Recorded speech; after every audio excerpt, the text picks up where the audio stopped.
Alors Maxime, tu nous as présenté ton métier dans une première vidéo. D'ailleurs, Miguel, on va mettre le lien en bio, comme ça, si ça vous intéresse, le lien est disponible en bio. Maintenant, on voudrait rentrer un petit peu plus dans le détail de ton quotidien et comprendre vraiment comment tu travailles. Du coup, ce qu'on te propose, c'est que et Miguel et moi allons te proposer deux cas pratiques. Et du coup, tu vas nous expliquer comment tu travailles et comment tu interviens dans ces cas-là. Donc, je vais commencer. Et bon, on va partir sur un cas d'adultère. Donc du coup, on va partir sur une femme qui a 45 ans, qui est mariée, plutôt bon revenu, et elle pense que son mari la trompe quand il va à la salle de sport. Donc elle fait appel à toi. Comment ça se passe? D'accord. Et alors, dans un premier temps, je reçois cette personne. Donc je vais étudier déjà si c'est légitime et légal. Bon, a priori, vu que c'est son époux, là il n'y aura pas de souci.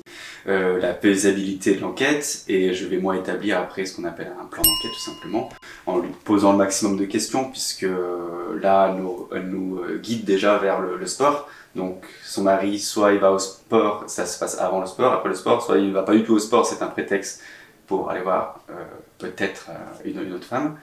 Donc voilà, donc on va cibler cette enquête sur ce moment-là. Je vais également étudier les réseaux sociaux pour voir s'il n'y a pas peut-être tout simplement, ça m'étonnerait, mais sa maîtresse qui pourrait apparaître sur, sur des réseaux sociaux avec lui, mais, ou en tout cas avoir d'autres informations parce que peut-être qu'il va finalement aussi avec à des amis, à certaines soirées, donc ça peut être certains lieux, ça peut être au travail, ça peut être après le sport ou autre chose. Donc une fois qu'on aura fait cette enquête administrative et internet, là je vais du coup, comme on a dit, cibler sur le sport. Donc on va faire ce qu'on appelle une filature, donc suivre cette personne jusqu'au sport.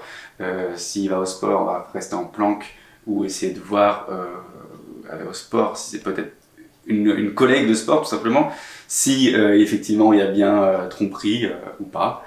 Et une fois qu'on part du principe qu'il y a bien tromperie, c'est pendant le sport, donc on essaie de prendre des photos, suivant le lieu aussi, si on peut ou pas, si c'est un lieu privé ou non.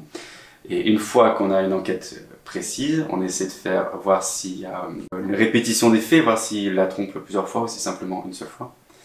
Et une fois qu'on a fait un rapport complet, on recontacte notre cliente et on lui montre notre rapport d'enquête.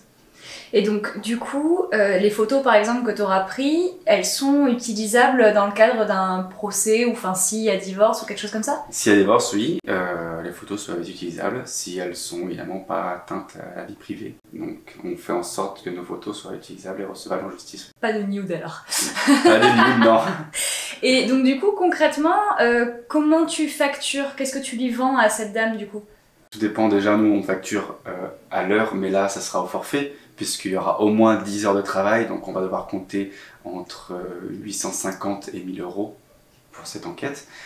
Après, ces demandes, soit elle veut simplement savoir, et du coup elle aura une réponse, soit elle veut en plus entamer un procès et du coup amener une preuve supplémentaire pour son avocat, pour montrer qu'il y a quand même une faute dans le mariage, pour adultère, ce qui pourra lui permettre, elle, dans un second temps, déjà d'avoir plus facilement des prestations compensatoires, ou par exemple avoir la garde de l'enfant.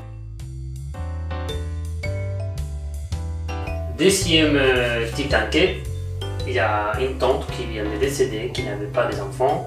Du coup, son héritage va au cousin. Mais on n'arrive pas à trouver un cousin qui est peut-être en France ou en Espagne, et sans lui, on ne peut pas hériter sa fortune. D'accord. Dans ce cas-là, il nous suffit d'avoir déjà dans un premier temps un état civil complet pour cette personne.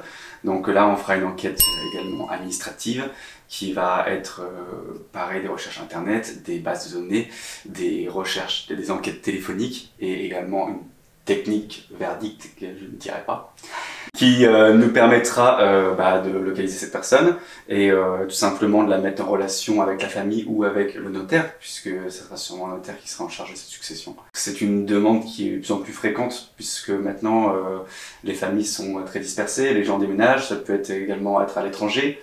Donc on peut faire également des recherches en Europe, on a fait déjà des recherches aux États-Unis, en Canada, en Amérique du Sud. Et combien de temps tu mets pour trouver une personne lambda en France, on va dire? Alors, pour faire une recherche en France, ça peut être très rapide. On peut prendre à peu près une semaine, et comme ça peut être impossible. Et nous, il faut savoir qu'on a 90% de réussite pour nos recherches de personnes, pour la France. Grâce à ton secret professionnel. Grâce à notre secret et nos techniques. Voilà, exactement. Et donc, une fois que tu l'as trouvé... Alors, ça dépend des cas. Donc, quand c'est pour un professionnel qui va être un huissier ou un notaire, là on sera mandaté et eux ils ont des autorisations qui leur permettent de rentrer directement en contact, donc là on va remettre l'adresse. Quand c'est pour de la famille, un particulier qui me demande de retrouver, je ne sais pas, un frère, une sœur, quelqu'un proche, un cousin, là je serai obligé de prendre contact avec cette personne, de demander s'il m'autorise à donner ses coordonnées à mon client, ou que mon client qui téléphone lui-même directement mon client. Voilà. Et du coup, tu factures combien ça peut coûter? Alors, ce type d'enquête, c'est seule enquête qu'on fait, c'est pas au forfait, c'est à la prestation et ça sera à la réussite. Donc, c'est-à-dire que si on ne retrouve pas la personne, on ne facture pas. Et ça faudra compter, suivant les demandes, ça peut être assez léger comme 100 € et ça peut monter jusqu'à 1000 €, voire plus s'il y a énormément de recherches et que c'est à l'étranger et que même des fois, il faut se déplacer. C'est autant, donc au final... Autant, voilà. S'il faut que je fasse des déplacements aux États-Unis, par exemple, l'enquête va être bien plus onéreuse si j'ai que quelques recherches administratives en France.